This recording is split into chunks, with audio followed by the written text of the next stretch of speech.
opponents ready? Yeah. Is my partner ready? Mm-hmm. And is the judge ready? Yes, ma'am. So my time starts now. Social media gives a voice to anyone willing to engage. Because Grace and I agree with Amy Ho-Martin, we affirm the resolution. Resolved, social media does more good than harm to minors.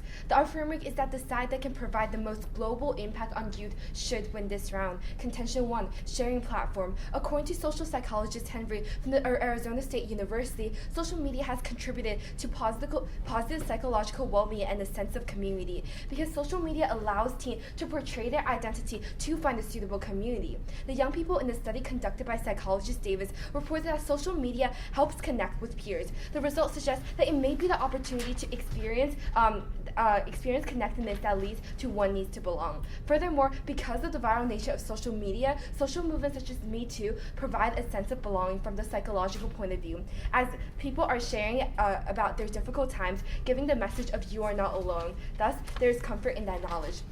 The potential of social media is huge as it gives a platform to make friends and keep friends. This is especially important for immigrants. Imagining having to leave your friends and family that you spend your whole entire life with. It's tough. So social media makes this transition easier, not only by knowing that your family and friends are still with you, but also providing a platform to connect with people from a similar backgrounds. Government Research Center StatCan reported that for immigrants, bridging social network may promote a sense of belonging to the larger society and decreases stress. The impact of this is that it will affect the quality of life, since sense of belonging is in Maslow's hierarchy, setting a fundamental for a happier life. Contention 2, spread awareness. Because of the viral nature of social media, online communication tools have the potential to increase our awareness of many movements. Beneficial social movements such as the ALS, Me Too, raises awareness by educating them about the dangerous things, but also showing the youth that even if these things happen, the society and millions of people will back them up and fight with them. Furthermore, these movements are also creating a better environment for our later generation, which are minors. The women's rights movement took the women about 100 years to complete, but the social movement, Me Too, has been spreading virally in just 3 months. NBC even states that it has the potential to change culture as more people are speaking up and feeling empowered, creating a better environment where minors will face less of what is faced in society today. Thus, social media inform and empower individuals to change themselves and their community. In the future, these kids will face less sexual harassment, thus face less bullying, as these movements are empowering youth and to take action. Contention 3, youth empowerment. Social media has an extremely positive effect to empower youth to create social changes, especially in nations such as Saudi Arabia. According to public policy professor Fadi Salam, after the peak of Arab Springs, many young people with the average age of 15 was empowered by political changes they brought with the help of social media, and decided to venture further to explore whether these social media tools can yield jobs and employment opportunities in the unstable economy.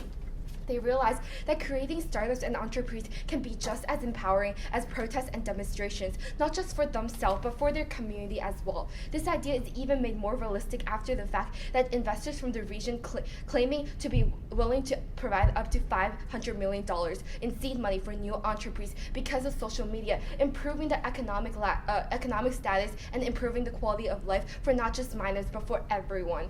Beyond merely creating job opportunities, the community built around social media, the virtual civil society developed by these civic-minded youth, have the potential to bring about positive social changes and development, making it especially important in nations such as Saudi Arabia. Judge, you cannot just look at the impact that social media has on the United States. We need to look globally and look at the impact that what social media can do and is doing right now, except is ignored by the society because we only see the bad side of it. Therefore, Judge, I urge a pro ballot. Thank you. What's next? Do you need prep? No. Okay. 2 minutes. Judge ready? No. Not any signature. Ready? Time starts now. So you you say that social media spreads awareness and it creates empowerment. And you cite like ALS and Arab Spring. Could you go into more detail about what these, what they do and how So they... the ALS Ice Bucket Challenge and the Me Too raises awareness by educating them about the dangerous things. So the Me Too movement have been spreading virally in just 3 months, and people are more aware of sexual harassment, and the society is changing right now as people are being more aware. So and they are having movements to protect these youth from sexual harassment, which in the future it will impact. So is the Me Too movement and a movement that how did the Me Too movement start? So the Me Too movement started by social media because of the celebrities are like spreading awareness on social media, educating people about sexual harassment, but also putting together the Golden Tooth Forum, which connected all of the people and then showed the world how sexual harassment can do bad things to youth and protect the youth from from sexual harassment. Okay, so you say that social media contributes to a positive psychological well-being. Is this specifically for a certain group of people on social media, or is it just for all people? So these are for immigrants and all people who, especially like kids with autism, and then also immigrants, because immigrants are moving into a new environment. They don't feel comfortable. So the social platform is provided in social media, and they connect with their friends and family through that, and also provide a platform to make friends with people who are having similar backgrounds and contribute to a sense of belonging. And could you please explain how social media decreases stress, or for immigrants? Or so did you say decreases stress for immigrants, or just in general? It decreases stress for immigrants, which a lot of youth immigrants are deeply affected by this, and the StatCan thing is on like people 18 and below. So, thank you.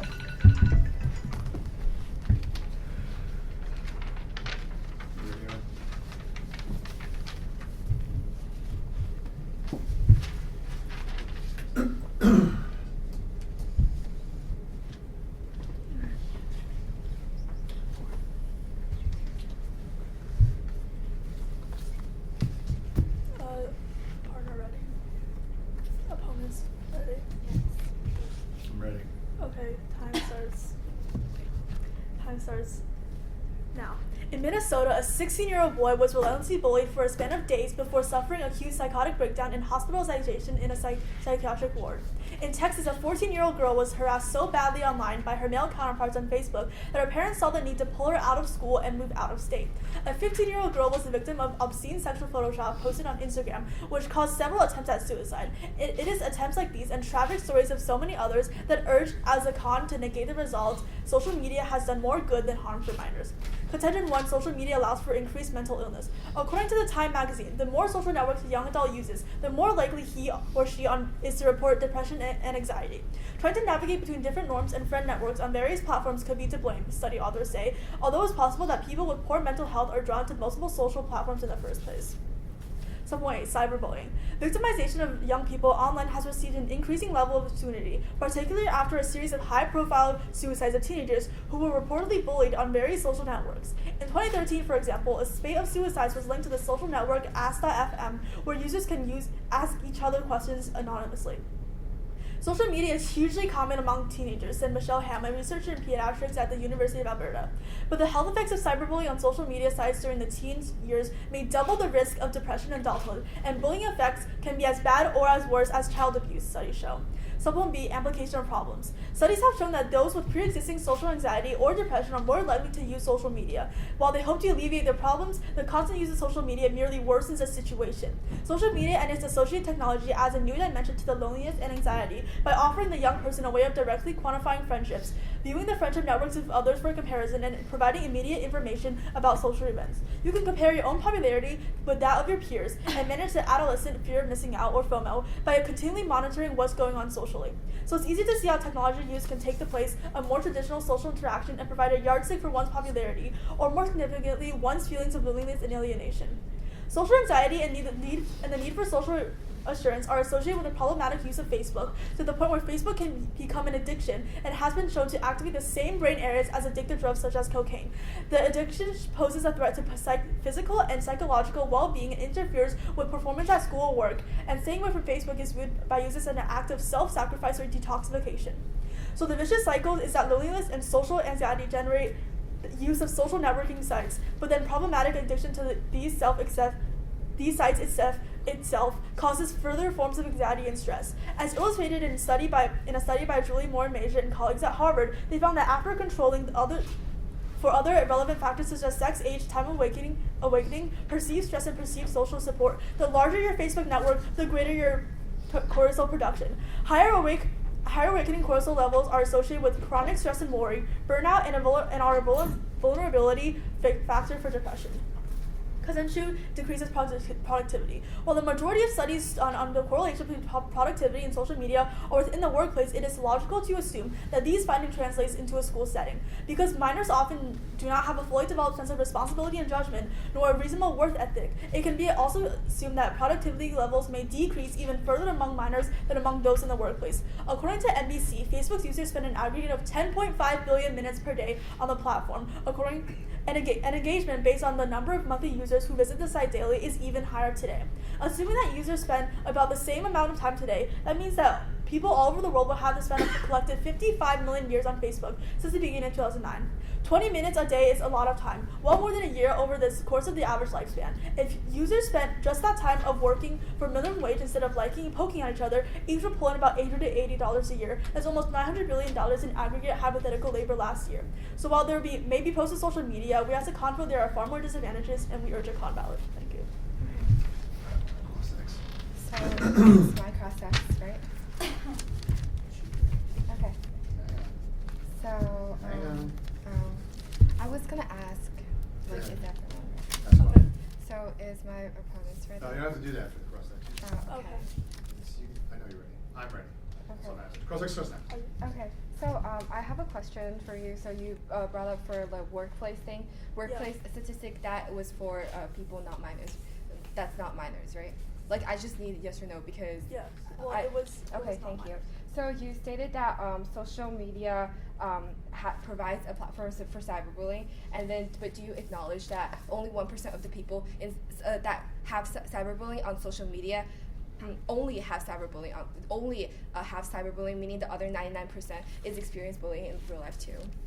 Yeah, but it's still. Well, my point was that there's cyberbullying is happening on social media. Yeah, but okay, so like the cyberbullying from 2005 till now had decreased 10%. So, but the use of social media in teens right now are increasing. Why is there a correlation between cyberbullying and the use of social media? Well, it's not just like cyberbullying. You have to factor in a lot of different things. Like as I said in my contention one, like sometimes people have like anxiety or depression and they hope to like alleviate their problems by social media, but then they go on social media and it's not what they think. Well, okay, so the people with autism, do you know what autism is, right? Yes. Okay, so they don't know how to express their feelings on like face to face, and social media is the platform where they express their feelings, so their feelings are completely trapped together by themselves. How are you saying that like that's not a positive impact for the people, such as the people who have autism? I mean, that is an impact, but the resolution is more good than harm. I'm acknowledging that I'm just saying that the harms outweigh the pros. This is the resolution. You're saying that like people with depressive symptoms go onto social like people with autism go onto social media to express themselves, but find themselves can't express themselves. Well, I don't understand your link. No, I actually said that it was. I said social anxiety and depression. I didn't say anything about autism. You never said anything. Wait, I have a question about your link between social media and like. Thank you. Fred? Yes, can we take a minute around, please?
ready? Partner ready? Time starts now. Judge, I would first like to go over their contentions and, if time permits, relate them back to mine.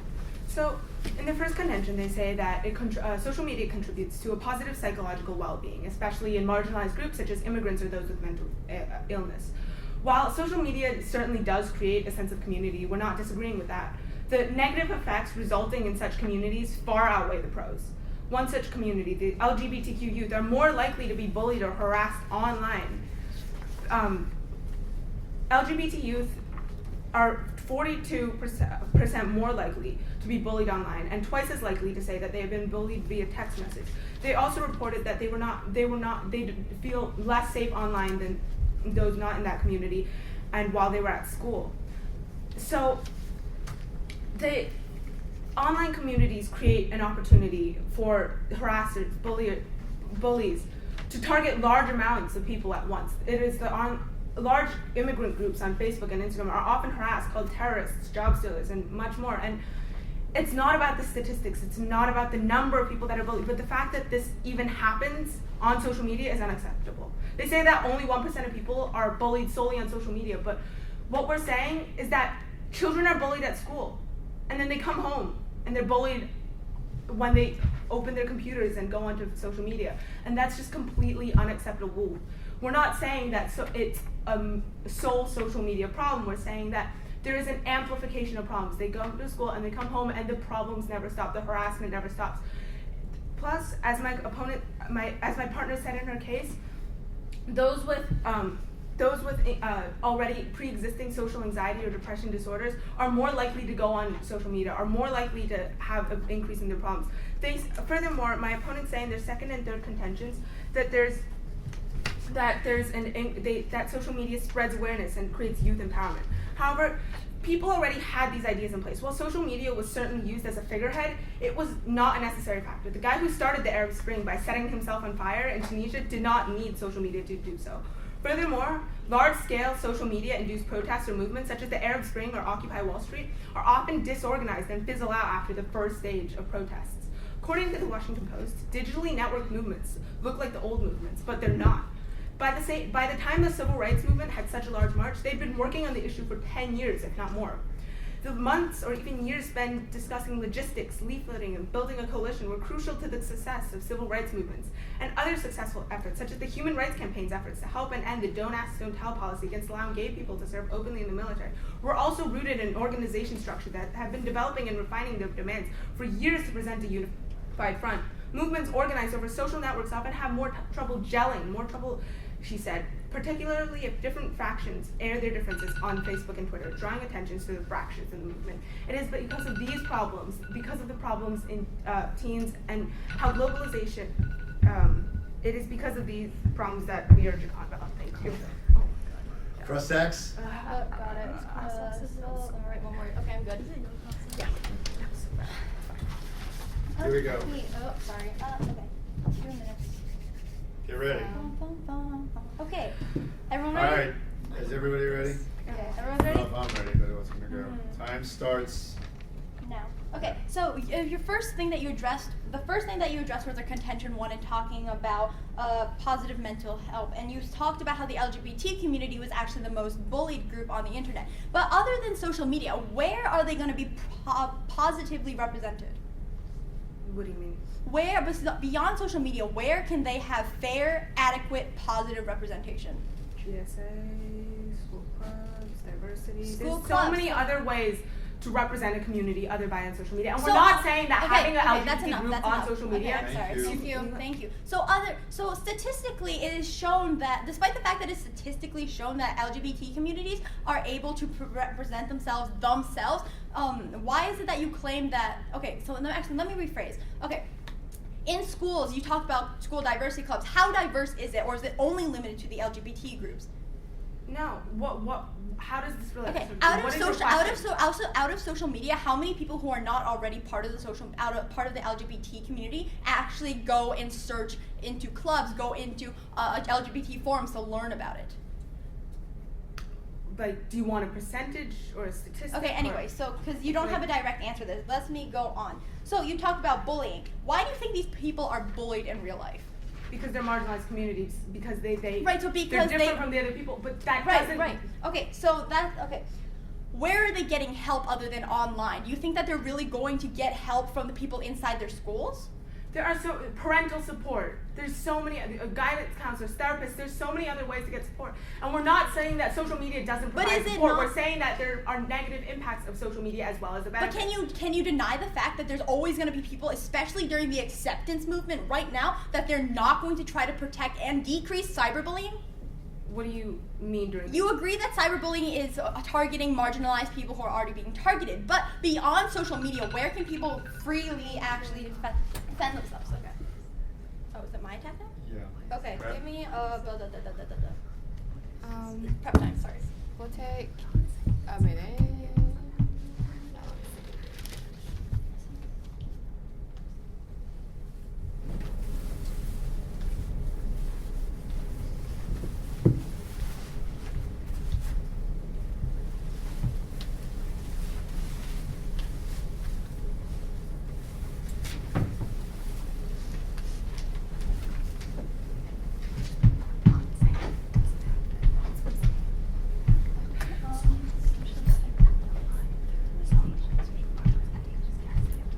Okay, I'm good. Listen. That's Just 20 25, that was about 35 seconds. Okay, that's good. Yeah.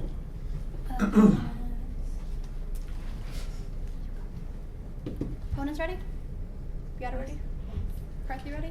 No.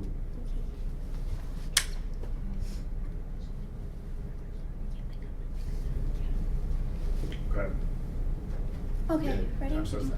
Okay, so I'm going to address my opponent's case. In their contention one, they gave various stories about people who had committed suicide or were cyberbullied. But let's actually look at the statistics. Every single year, 4,400 people die from cyberbullying, suicide. But less than 14%, which is less than 100 people per year are actually youth. So the issue with that is their statistic, it mostly applies to adults and not minors, which is what this debate is about. So most of them, out of every single cyberbullying case, suicide ending, they're mostly cherry picking who's actually dying. But let me continue with this idea. Cyberbullying is not inherently only in social media. It's based off a lot of issues, a lot of reasons, and the best thing about social media that real life doesn't provide is that there are so many people around the world who will globally fight and try to defend these people because they're being bullied. So, because of movements such as the Me Too movement and the acceptance movement, where people can appreciate their freckles, appreciate their sexuality, appreciate who they have become as a person, they are able to find communities and help themselves get better. The social media isn't the only place to make friends, but it's sure as hell the best place to start, because this is where they're going to first gain confidence, and this is where they're first going to learn and be able to self-identify themselves by surrounding themselves with people with similar ideas as them. So, sorry. Also, they talked about social anxiety, but you know what else causes social anxiety? Being separated and always feeling alone despite the fact that you are surrounded by people all the time in school. Just because you go to a club, just because you maybe go onto these very limited forums, it doesn't mean that you're getting the acceptance or the defense that you need to feel validated as a person. Social media is the beginning for movements, it's the beginning for acceptance, for LGBT community, for people who can't express themselves, such as people who are autistic, and it's also helping everyone around the world realize that they are worth something. Their contention too addresses productivity, but they constantly repeated the word assuming this, assuming that. Let's face the facts. Statistics show that actually implementing a school social media program has helped increase social media, increase grades by 50%, decrease absenteeism by 33%, and 20% of students began to voluntarily start doing extra credit. 60% of students also say that they use social media as a way to gain information and start research projects and gain news. Because social media is incredibly viral, it's incredibly fast, and it's also a good way to start learning about something before you go onto other websites to validate the idea. So in the end, we are the ones who provide opportunities through entrepreneurship and acceptance by weighing mental health and the global health of minors over labor, as they have said before, which also doesn't apply to minors. We question, does their productivity statistics about work apply to minors, or is it mostly adults? And for these reasons, we ask you for a pro ballot. Thank you. Time starts Okay, so in your attack speech, you said something about how it only applied to adults with the social anxiety thing that we said. No. I said that social anxiety, so I said the statistic was that even though 4,400 people die a year from cyberbullying suicide, the vast majority, over 90% of them, were adults. Yeah. So would you agree? Would you agree with me if I said like, don't adults have families and doesn't that still affect teens? Okay, but the issue is that this doesn't directly affect minors, and also the movements that are online affect everybody. So the movements for positivity, which are constantly becoming more prominent, and the Me Okay. Too movements are applying to everyone of every single Okay. age, especially helping minors. Thank you. Next question. You also said that you can create communities on social media, correct? Yes. So, wouldn't you think that because if you're creating a larger community, it's a larger group of people to be targeted by by bullies The online? benefits of a large community is that it allows people to defend and express themselves while having community to accept them and say that it's so okay. How is this benef- only valid to social media? Because how- it's more widespread.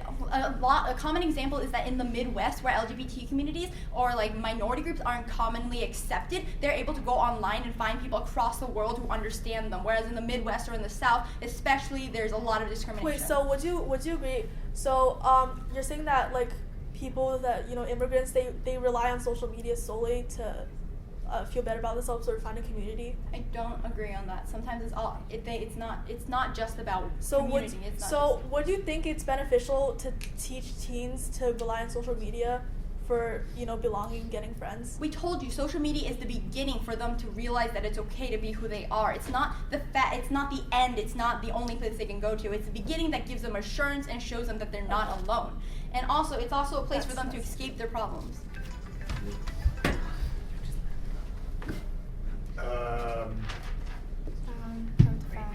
Cross, no, what we got now, we got, defense. Yeah. You want some prep? I'll take some prep. Want to run it? Yes.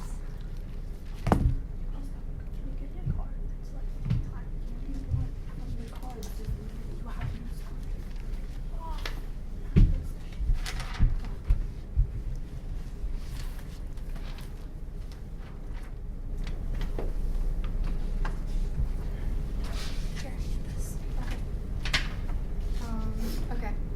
I'm done. That's quick. So, That was like 20 seconds.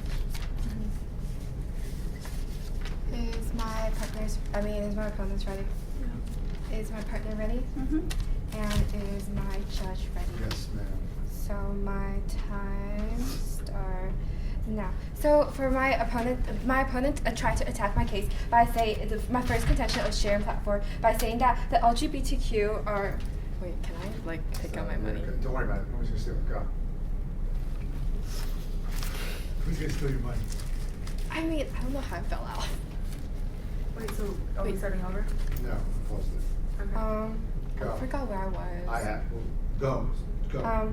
So the LGBTQ community, but actually they neglect the fact that with the LGBTQ community, the LGBTQ movement actually started going to a positive direction after many promotions were made by celebrities on social media. Since it spread virally, people began to realize that we cannot just target them, and this leads to the equality movement that the U.S. Supreme Court even proved that the LGBTQ, there's nothing wrong with being LGBTQ, and that they should have the same rights as everyone else. And second, they try to attack by outweighing with impact by saying that cyberbullying does more good than harm, and they use this that does more harm than good, and they use the example of text messages. But the problem with text messages is that texting isn't social media. So if you're counting texting as social media, you're counting emailing as social media. It's just a way of communication. It's just not social media. And furthermore, they're saying that with that. And then they're saying that sexual harassment happened online, but the fact is that the Me Too movement are promoting people and bringing people's awareness to sexual harassment, and this problem is lowering and decreasing in this very instance. They also try to attack the youth empowerment movement by saying that the Arab Springs fizzled out, but Judge, after the Arab Springs, people were empowered to create this other employment movement to change their community. We're saying that these kids are taking chances to improve in the community right now, and that is very important.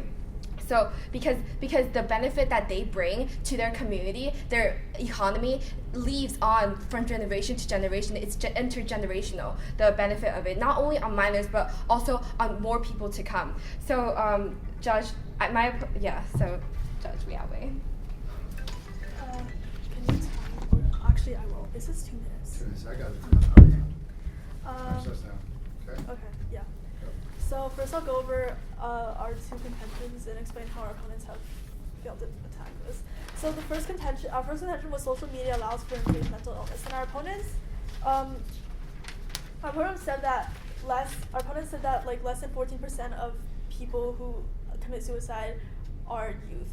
But like if there are adults, we said in our case that it will increase depression and anxiety when they are adults. So even though maybe not even though youth isn't really directly affected, adults have families, and the youth in those families will further be affected by that. Next, they also say that, going back to the argument about the globalization and the movements, so they said that a lot of movements like the ALS and the Arab Springs, they're all like impacted by social media. But you have to remember that the man would have still set himself on fire with or about social media. And also a lot of successful movements begin outside of social media. So social media, to a certain extent, social media can do some things that benefits protests and movements. But in the end, the most successful movements are not just based on social media. Okay, then in our second session, we talked about decreasing productivity, and although the Facebook thing the test was not done on teens, by using logic, because teens aren't fully developed as adults. So there's not really a way that teens would be more productive than adults. And with adults using this much Facebook and social media that is decreasing productivity, it's logical to say that teens would also be affected by this. And then they talked about how communities are people are supposed to find communities, but the larger group of people there are, it's easier to be targeted. So for these reasons.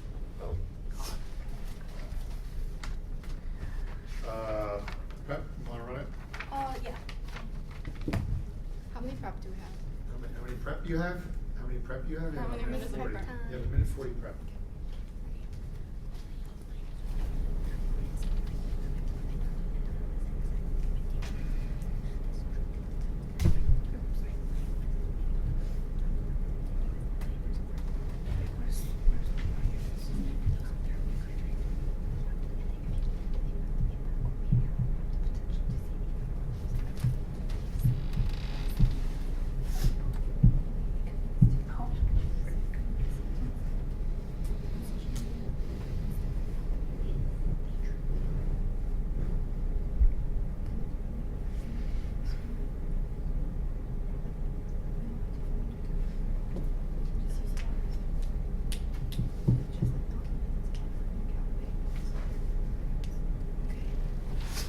Okay. Wait, how many seconds do we have left?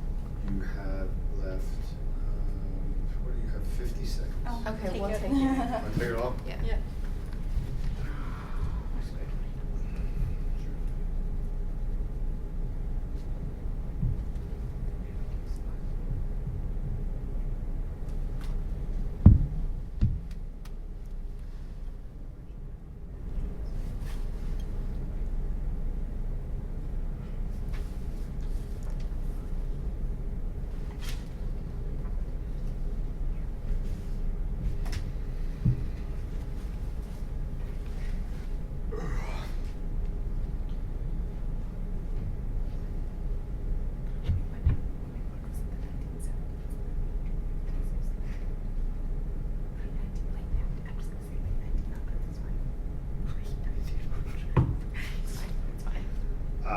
Time.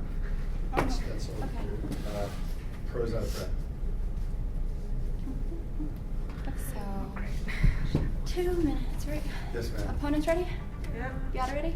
yes. Judge ready? I'm not. Okay. I am Oh, now. okay. Ready? Oh, wait. Time starts Yeah. now. Okay, so our framework is the team that can globally help minors without any discrimination is the side that should win. In summary, our opponents don't really care about everyone. They talk about mental illness and cyberbullying, but then they demonize the platform in which that all these people are allowed to rightfully express who they are. They talk about productivity as if labor is more important than mental health and opening opportunities to people in third world countries. They contradict themselves where they claim that they can prevent cyberbullying, but then they're trying to demonize the platform that actually opens all these acceptance movements and it tells people that who they are is acceptable and that they're beautiful as a human. They did not attack our entrepreneurship contention, and so that one still stands. They addressed empowerment by saying it happens everywhere, but would it really happen to the extent that it would happen on social media if we did not have social media? How far would the Me Too movement against sexual harassment actually have gone without the power of social media and people raising awareness? We believe in opportunities and acceptance for every single person, from those who are freckled, to those who are Asian, to those who are LGBT, to even those who are autistic and need social media to express themselves through words. Loneliness and depression is a true killer that is caused by being separated from other people, and we stop that. We outweigh on life, we outweigh on mental health, and we outweigh on opportunities given to minors around the world. You are not alone. That is exactly what we need to tell every single person, every single minor who feels like they do not fit in, regardless of where they are. The beauty of diversity is what's important, not to combine them to their one little school or to their town. For these reasons, we ask for a pro ballot. Okay. No. You ready? Time starts now. Okay, so our opponents have repeatedly talked about how social media provides communities for marginalized youth, and while social media does create a sense of community, we are not arguing against the fact that social media creates a sense of community. We're arguing the fact that social media allows large groups of people to be vulnerable at the same time, and while yes, there's empowerment going on, but at the same time, there's harassers and bullies degrading them from the outside, and that's just not acceptable. They say that social media spreads awareness with youth empowerment, the Arab Spring, Occupy Wall Street, the LGBTQ movement. But the LGBTQ movement started with black trans people throwing bricks at police. The Me Too movement started with the women's empowerment, with the women's marches, not only in real life in 2017 and just yesterday in 2018, but also in the 1900s where women marched for their rights. It's not just a social media movement. Social media can only do so much. Sure, it's a symbol, sure, it's a figurehead, but that doesn't make it effective. Furthermore, what we're saying, they say that people are bullied online or in real life, and in real life they don't have communities. But it's merely just an amplification of problems. Students go to school and then they come back from school and their problems are still there and they're only being reminded of it. They say that social media makes you feel not alone, but really social media makes you feel insanely alone. When you scroll on Instagram, you see the most artificial, the best versions of other people's life. And that's just not, you never see the problems. You see your friends out partying, you see yourself alone in a world, and it's just this incredible feeling of loneliness that comes with social media. They